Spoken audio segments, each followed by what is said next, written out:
Hello बच्चों, आज हम लोग डिस्कस करेंगे one of the most important topic. ठीक है, जो वैसे 11th क्लास का है एंड चैप्टर का नाम है some basic concept of chemistry. लेकिन ये जो टॉपिक है ना, ये नीट, ठीक है, एंड JEE एंड साथ ही जो भी बच्चे 11th एंड 12th में हैं उन सबके लिए इंपॉर्टेंट है। ये जो टॉपिक है ना, ये टॉपिक जो आज हम डिस्कस करने जा रहे हैं, ये इक्विवेलेंट मास है। मतलब हम लोग इक्विवेलेंट मास की बात करेंगे। इक्विवेलेंट मास को बेसिकली कई प्रकार से डिफाइन किया गया है।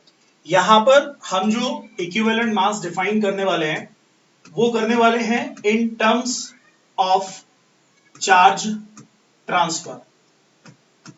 हम यहां पर चार्ज ट्रांसफर की फॉर्म में इक्विवेलेंट मास को डिफाइन करेंगे in terms of charge transfer.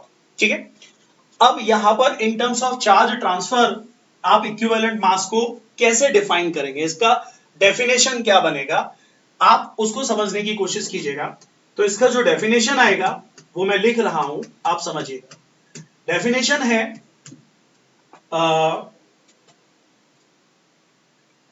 Mass of substance, यानी कि जिस सब्सटेंस का आप इक्विवेलेंट मास निकाल रहे हैं उसकी बात हो रही है। Mass of substance which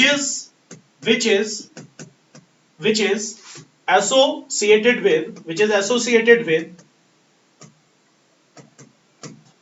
transfer of 1 mole of electron, यानी कि 1 मोल इलेक्ट्रॉन को ट्रांसफर करने के लिए किसी भी सब्सटेंस का जितना मास यूज होता है वो मास ही बेसिकली इक्विवेलेंट मास कहलाता है। मेरी बात को ध्यान से सुनिएगा। 1 मोल इलेक्ट्रॉन को ट्रांसफर करने के लिए किसी भी सब्सटेंस का जितना मास यूज होता है वो मास ही बेसिकली क्या कहलाता है, इक्विवेलेंट मास कहलाता है। वैसे मैं आपको यहां पर एक बात क्लियर कर दूं कि जो 1 मोल इलेक्ट्रॉन होते हैं वो 6.023 इंटू 10⁻23 के बराबर होते हैं। ठीक है, मतलब 1 मोल इलेक्ट्रॉन की जो संख्या होती है वो 6.023 इंटू 10⁻23 के बराबर होती है। एंड जहां तक सवाल चार्ज का है, क्वेश्चन चार्ज का है, charge present on 1 mole of electron, इसको यदि आप कैलकुलेट करना चाहते हैं तो 6.023 इंटू 10⁻23 को मल्टीप्लाई करना पड़ेगा 1.6 इंटू 10⁻⁻19 से। ये जो 1.6 इंटू 10⁻⁻19 है ये एक इलेक्ट्रॉन पर पाया जाने वाला चार्ज होता है। एंड जब आप इसको कैलकुलेट करते हैं तो ये वैल्यू ऑलमोस्ट 96,500 कूलाम के बराबर आती है, जिसे आप 1 फैराडे कहते हैं। This is equal to 1 Faraday. मतलब बहुत क्लियर है कि 1 मोल इलेक्ट्रॉन का मतलब होता है 6.023 इंटू 10⁻23 एंड 1 मोल इलेक्ट्रॉन पर जो चार्ज होता है वो 96,500 कूलाम के बराबर होता है, जिसे आप 1 फैराडे कहते हैं। ओके, अब हम कुछ एग्जांपल के द्वारा समझेंगे इक्विवेलेंट मास को। ठीक है, तो 1 बाय 1 बात करते हैं हम लोग और देखते हैं कि इक्विवेलेंट मास को किस प्रकार से डिफाइन करेंगे with the help of example. जब आप एग्जांपल की बात करते हैं तो पहला एग्जांपल हम लोग यहां पर ले लेते हैं। This is the first example and हमने यहां पर ले लिया सोडियम हाइड्राइड। सोडियम हाइड्राइड का जो फॉर्मूला है वो NaH है। तो यहां पर जो इक्विवेलेंट मास हम कैलकुलेट करने वाले हैं वो हाइड्रोजन के रेस्पेक्ट में कैलकुलेट करेंगे। आप किसी के रेस्पेक्ट में कैलकुलेट कर सकते हैं, आप Cl भी ले सकते हैं, आप ऑक्सीजन भी ले सकते हैं, आप सिल्वर ले सकते हैं, किसी के भी रेस्पेक्ट में ले सकते हैं। जब आप हाइड्रोजन, ऑक्सीजन, Cl या सिल्वर के मास के रेस्पेक्ट में लेते हैं तो डेफिनेशन कुछ डिफरेंट हो जाती है, लेकिन वो डेफिनेशन भी यहीं से आई है। उसके बारे में हम लोग नेक्स्ट वीडियो में डिस्कस करेंगे। फिलहाल अभी हम लोग बात कर रहे हैं कि 1 मोल इलेक्ट्रॉन को ट्रांसफर करने के लिए किसी भी सब्सटेंस का कितना मास यूज हो रहा है वो मास ही बेसिकली इक्विवेलेंट मास कहलाता है। ठीक है, अब जैसे हमने यहां पर देखा सोडियम हाइड्राइड। अब सोडियम हाइड्राइड को आप ध्यान से देखें तो आपको पता लगेगा कि सोडियम के ऊपर 1 यूनिट पॉजिटिव चार्ज होता है एंड हाइड्रोजन के ऊपर, जो कि हाइड्राइड की फॉर्म में, क्योंकि जब H- होता है तो उसे आप हाइड्राइड कहते हैं, तो यहां पर H- है। सोडियम का जो फॉर्मेशन हो रहा है, आप देखिए सोडियम ने जब फॉर्मेशन किया Na+ का तो इसने एक इलेक्ट्रॉन को रिलीज किया, हाइड्रोजन ने एक इलेक्ट्रॉन एक्सेप्ट किया एट द सेम टाइम और H माइनस बना। ठीक है, तो यहां पर ये हम एक इलेक्ट्रॉन बोल रहे हैं, बट ये एक इलेक्ट्रॉन नहीं है, actually this is 1 mole of electron, क्योंकि जो मोल कॉन्सेप्ट है जो कि बहुत ज्यादा एडवांस कॉन्सेप्ट है, तो उसके पॉइंट ऑफ व्यू से बात करें तो आप इसे एक इलेक्ट्रॉन नहीं बोलेंगे, this is 1 mole of electron. तो आप देखिएगा कि यहां पर एक्चुअली क्या हो रहा है कि जो आपके पास में Na से H माइनस बना, तो यहां पर 1 मोल इलेक्ट्रॉन का ट्रांसफर हो रहा है, यानी कि सोडियम ने, आप देखिए सोडियम ने 1 मोल इलेक्ट्रॉन ट्रांसफर किए, किसको? H को। H ने 1 मोल ट्रांसफर ले लिया, तब यहां पर H माइनस का फॉर्मेशन हुआ। तो 1 मोल इलेक्ट्रॉन ट्रांसफर हो रहे हैं। अब 1 मोल इलेक्ट्रॉन को ट्रांसफर करने के लिए मैंने आपसे कहा था कि कितने मास की जरूरत है, राइट? अब मास के पॉइंट ऑफ व्यू से बात करें आप, तो यहां पर हाइड्रोजन का ऑलमोस्ट 1 ग्राम का रिक्वायरमेंट है, एंड सोडियम की बात करें तो सोडियम का जो है वो 23 ग्राम का रिक्वायरमेंट है। ठीक है, तो 1 मोल ऑफ इलेक्ट्रॉन जब सोडियम से हाइड्रोजन की ओर ट्रांसफर हुआ, तो यहां पर 23 ग्राम सोडियम की जरूरत पड़ रही है एंड 1 ग्राम हाइड्रोजन की जरूरत पड़ रही है। और यदि आप इसे मोल कॉन्सेप्ट के हिसाब से देखें तो ये बेसिकली एटॉमिक मास होता है, और ये भी एटॉमिक मास होता है। जैसे आप 1 मोल लिख सकते हैं, तो ये हो गया 1 मोल, और ये भी क्या हो गया एक प्रकार से 1 मोल हो गया। तो यहां पर क्या हुआ, 1 मोल इलेक्ट्रॉन जब ट्रांसफर हुआ तो सोडियम के जिस अमाउंट की जरूरत पड़ी, जिस मास की जरूरत आपको पड़ी, वो 23 ग्राम है। तो यहां पर जो इक्विवेलेंट मास ऑफ सोडियम आया, ये एक प्रकार से देखा जाए तो 23 आ गया, या आप इसे 23 ग्राम कर सकते हैं, राइट? मतलब कहने का ये है कि जो सोडियम 1 मोल इलेक्ट्रॉन ट्रांसफर कर रहा है, उसके लिए सोडियम के 23 ग्राम की जरूरत पड़ गई, तो 23 ग्राम इसका इक्विवेलेंट मास हो गया। अब इक्विवेलेंट मास को एक डिफरेंट तरीके से भी डिफाइन कर सकते हैं। वो तरीका क्या है? वो तरीका ये है कि 1 ग्राम हाइड्रोजन से कंबाइन होने के लिए, आप समझिएगा, 1 ग्राम हाइड्रोजन से कंबाइन होने के लिए किसी सब्सटेंस की जितनी मास की जरूरत है, वो भी एक प्रकार से देखा जाए तो इक्विवेलेंट मास कहलाएगा। फॉर एग्जांपल, यहां पर 1 ग्राम हाइड्रोजन से कंबाइन होने के लिए सोडियम की कितने मास की जरूरत हो रही है? 23 ग्राम। एटॉमिक मास 23 ग्राम है, तो 23 जो है वो इक्विवेलेंट मास बन जाएगा किसका? सोडियम का। अब हम इसे एक और एग्जांपल के द्वारा समझते हैं, राइट? और उसमें थोड़ा सा हम चेंज करते हैं। अब हम सोडियम हाइड्राइड वाला जो एग्जांपल है वो यहां पर कंसीडर नहीं करेंगे। अब सपोज दैट हमने यहां पर क्या किया, एक डिफरेंट एग्जांपल लिया, और वो डिफरेंट एग्जांपल हमारा है कैल्शियम हाइड्राइड। अब जब हम कैल्शियम हाइड्राइड का एग्जांपल यहां पर लेंगे, तो कैल्शियम हाइड्राइड का जो फॉर्मूला होता है वो CaH2 होता है। This is CaH2। ठीक है, अब CaH2 में आप देखिएगा कि जो कैल्शियम है और यहां पर क्या है, हाइड्रोजन है। अब Ca ने क्या किया, यहां पर 2 इलेक्ट्रॉन को रिलीज किया। ठीक है, Ca के ऊपर +2 चार्ज होता है, मैं आपको करके दिखा देता हूं एक बार। Ca ने यहां पर क्या किया, 2 इलेक्ट्रॉन रिलीज किए। एक्चुअली ये 2 इलेक्ट्रॉन नहीं है, इसे आप 2 मोल इलेक्ट्रॉन का नाम देंगे। अब ये जो हाइड्रोजन होता है, आपको पता है कि एक ही इलेक्ट्रॉन एक्सेप्ट करता है, तो ये बनाएगा H माइनस, हाइड्राइड है।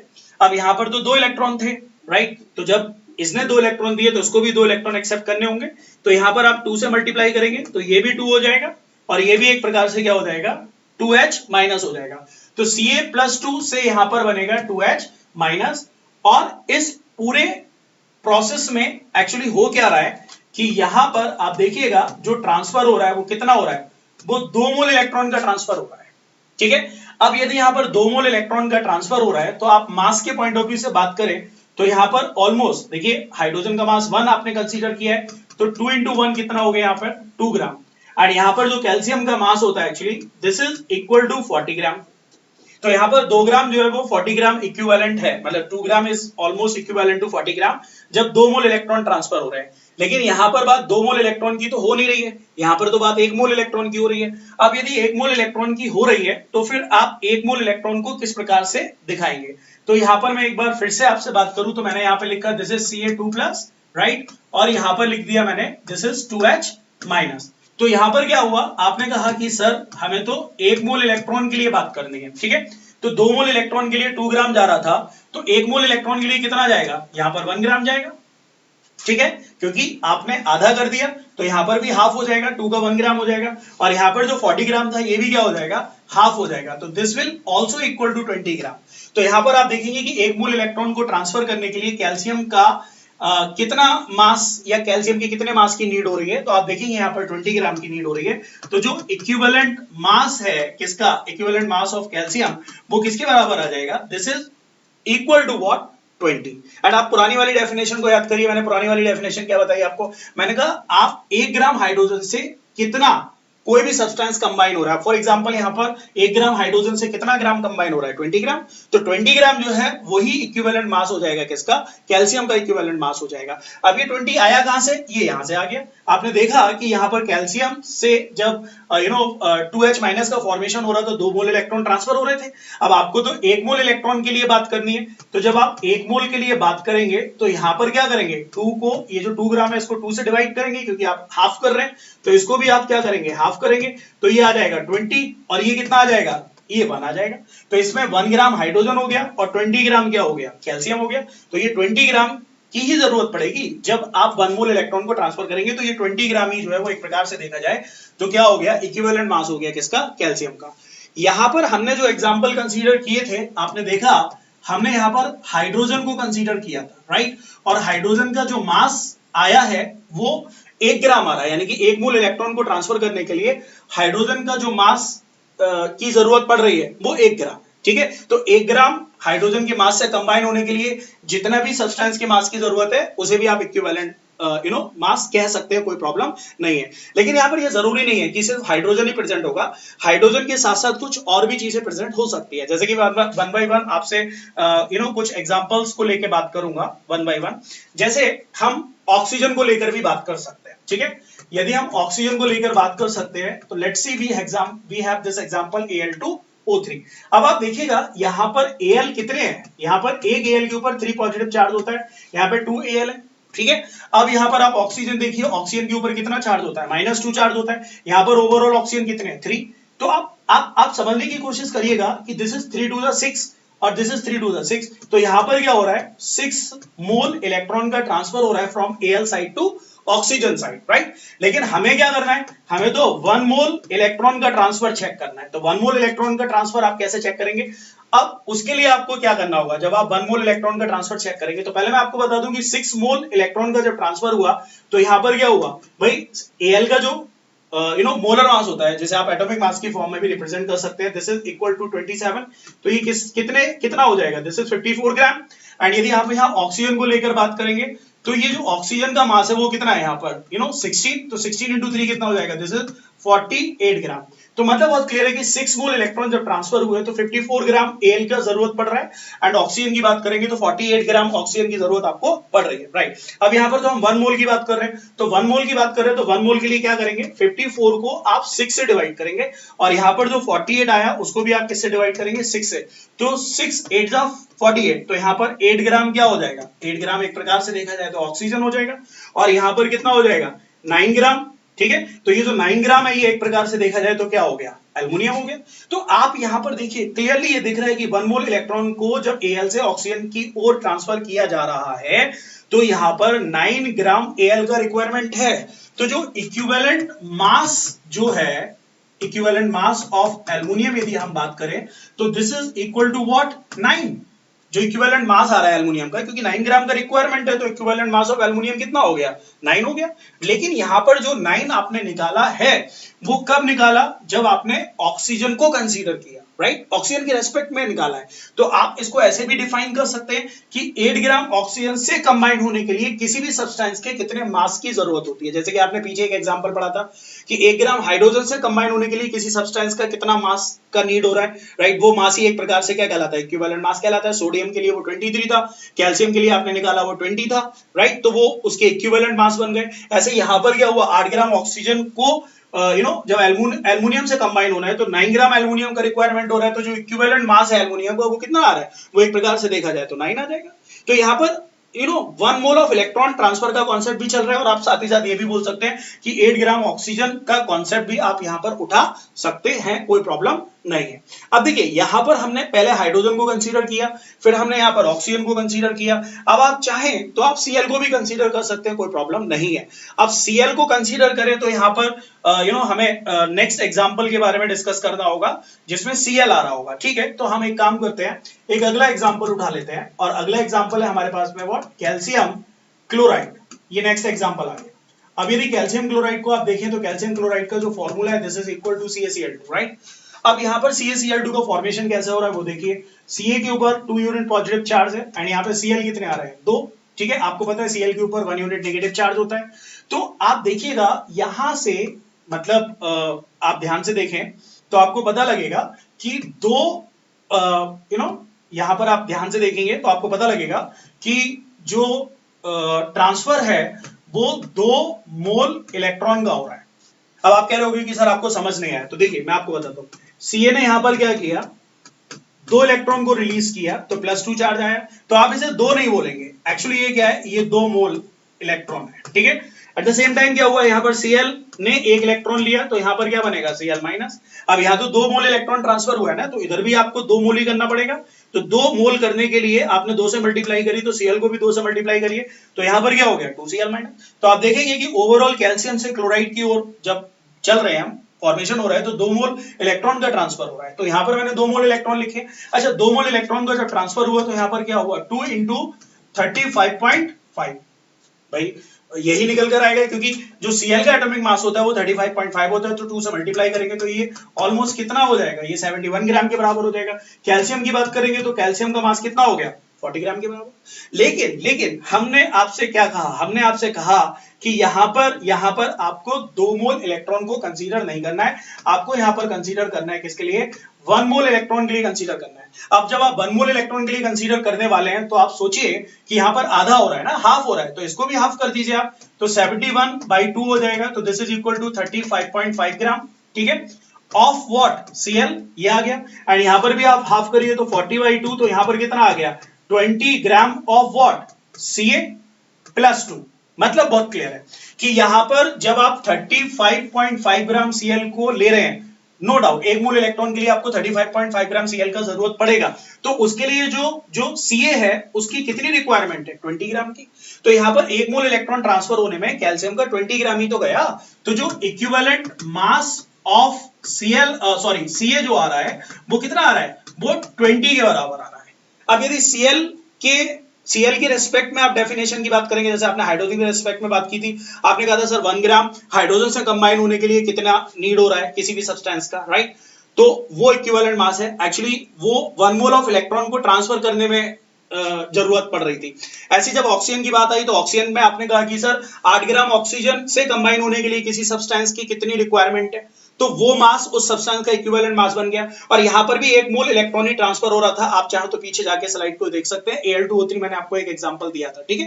एंड यहां पर आप देखिए जब आप Cl की बात कर रहे हैं तो 1 मोल इलेक्ट्रॉन ट्रांसफर हुआ Ca से Cl की ओर, तो यहां पर 35.5 ग्राम Cl का जरूरत पड़ रहा है, 20 ग्राम कैल्शियम का जरूरत पड़ रहा है, तो इक्विवेलेंट मास कितना हो गया कैल्शियम का 20, क्योंकि 1 मोल इलेक्ट्रॉन ट्रांसफर हो रहा है ना, तो वही मास सब्सटेंस का इक्विवेलेंट मास बन जाता है जो कि 20 के बराबर है, तो इक्विवेलेंट मास ऑफ कैल्शियम कितना हो गया 20, राइट। लेकिन यदि आप Cl के रेस्पेक्ट से बात करेंगे, ठीक है, तो आप बोलेंगे कि 35.5 ग्राम Cl 35.5 ग्राम Cl से कंबाइन होने वाला जो भी सब्सटेंस कंबाइन हो रहा है, राइट, उसका कितना मास है, तो वो मास ही बेसिकली क्या बन जाता है, एक प्रकार से इक्विवेलेंट मास बन जाता है। तो ये जो इक्विवेलेंट मास का हमने डेफिनेशन दिया, ये इक्विवेलेंट मास का definition actually in terms of charge transfer था।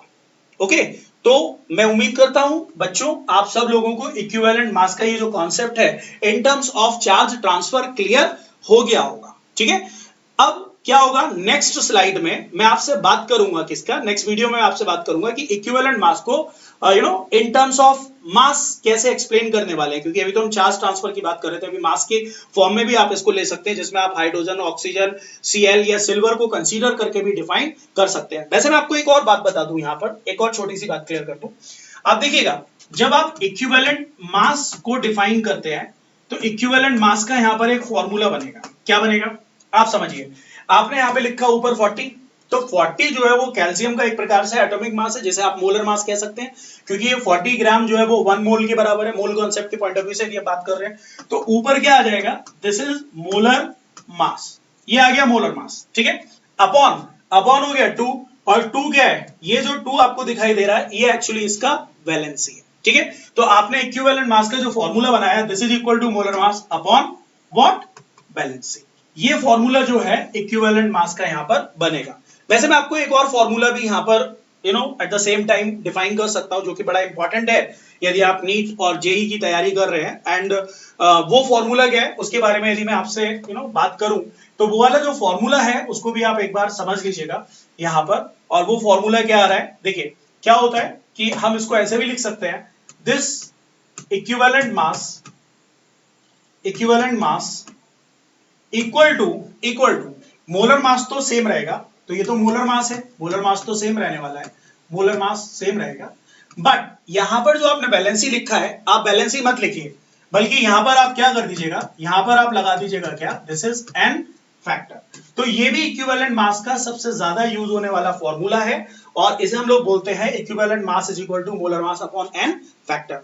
अभी क्या होता है कि जब आप एन फैक्टर को लेके बात करते हैं, ठीक है, तो एन फैक्टर का मतलब कुछ भी हो सकता है, मतलब कुछ भी होने का क्या है कि एन फैक्टर अलग अलग सब्सटेंस के लिए जो है वो अलग अलग ही निकल के आता है यदि आप एन फैक्टर की बात करते हैं तो। जैसे कि मैंने अभी आपको बताया कि यहां पर जब आप कैल्शियम का एक एग्जांपल ले रहे थे, तो यहां पर आपने एन फैक्टर बैलेंस ही लगाया था, ठीक है, तो मतलब आप बैलेंस ही भी लगा सकते हैं, कोई प्रॉब्लम नहीं है। वैसे जहां तक सवाल यहां पर एन फैक्टर का है, तो ये जो एन फैक्टर है, ये एन फैक्टर डिफरेंट सब्सटेंस के लिए अलग अलग होगा। फॉर एग्जांपल एसिड के लिए ये एन फैक्टर डिफरेंट होगा, बेस के लिए ये एन फैक्टर डिफरेंट होगा, एसिडिक सॉल्ट के लिए ये डिफरेंट होगा।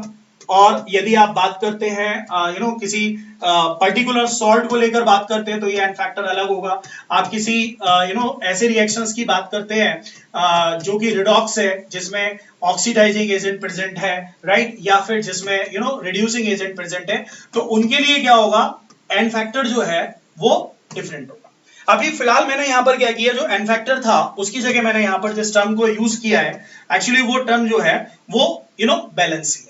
तो बैलेंसी का मतलब ये है कि यदि कोई भी सब्सटेंस है और वो उसकी बैलेंसी आपको पता है, तो आप डायरेक्टली इस फॉर्मूले का यूज करके आप इक्विवेलेंट मास को कैलकुलेट कर सकते हो। जैसे कि मैंने आपको अभी बताया था, कैल्शियम के लिए बताया था, तो यहां पर जो कैल्शियम था इसका जो इक्विवेलेंट मास बेटा निकल कर आएगा molar mass which was equal to atomic mass, तो आपने लगा दिया यहां पर क्या 40 अपॉन आपने बैलेंसी। आप सबको पता है कि जो बैलेंसी होती है कैल्शियम का, ये तो ऑक्सीडेशन स्टेट है, this is equal to +2, but यदि आप बैलेंसी को लेकर बात करेंगे तो उसका बैलेंसी आ गया 2, तो यहां पर क्या हो जाएगा, यहां पर हो जाएगा 20। तो जो इक्विवेलेंट मास है कैल्शियम का, इक्विवेलेंट मास ऑफ कैल्शियम, वो किसके बराबर आ जाएगा, वो एक प्रकार से देखा जाए तो 20 के बराबर आ जाएगा। तो इक्विवेलेंट मास को निकालने के लिए मोलर मास अपॉन बैलेंसी आप यूज कर सकते हैं, और इससे भी ज्यादा बेटर जो फॉर्मूला है, जो कि कॉमन फॉर्मूला है, वो आएगा equivalent mass is equal to molar mass upon N factor. तो जो नेक्स्ट मेरा वीडियो होने वाला है, ये तो एक इंपॉर्टेंट वीडियो था, बहुत ज्यादा इसको हम बढ़ा नहीं रहे हैं, क्यों, क्योंकि इसमें हम सिर्फ चार्ज ट्रांसफर को लेके ही बात करना चाहते थे। नेक्स्ट वीडियो हम थोड़ा सा Cl, हाइड्रोजन, ऑक्सीजन, Ag जो है इनके द्वारा जो भी सब्सटेंस कंबाइन हो रहे हैं या जो डिस्प्लेस हो रहे हैं मास के बेसिस पर, हम इक्विवेलेंट मास को कैलकुलेट करने की कोशिश करेंगे, और वहीं पर हम आपको इस एन फैक्टर के बारे में भी बताएंगे कि एसिड के लिए एन फैक्टर कैसे निकलेगा, बेस के लिए एन फैक्टर कैसे निकलेगा, एसिडिक सॉल्ट है, ऑक्सीडाइजिंग एजेंट है या रिड्यूसिंग एजेंट है, उसके लिए एन फैक्टर कैसे निकलेगा। तो मैं उम्मीद करता हूं कि आपको चार्ज ट्रांसफर के बेसिस पर इक्विवेलेंट मास क्लियर हो गया होगा। यदि आपको इक्विवेलेंट मास क्लियर हो गया हो तो मैं ये चाहूंगा कि आप मेरे वीडियो को लाइक करें, सब्सक्राइब करें और कमेंट करें, ताकि मैं आपके आए हुए जो कमेंट्स हैं उनको वेलकम करते हुए उनका वहां पर रिप्लाई कर सकूं, आपके डाउट्स को वहां पर क्लियर कर सकूं। Thank you.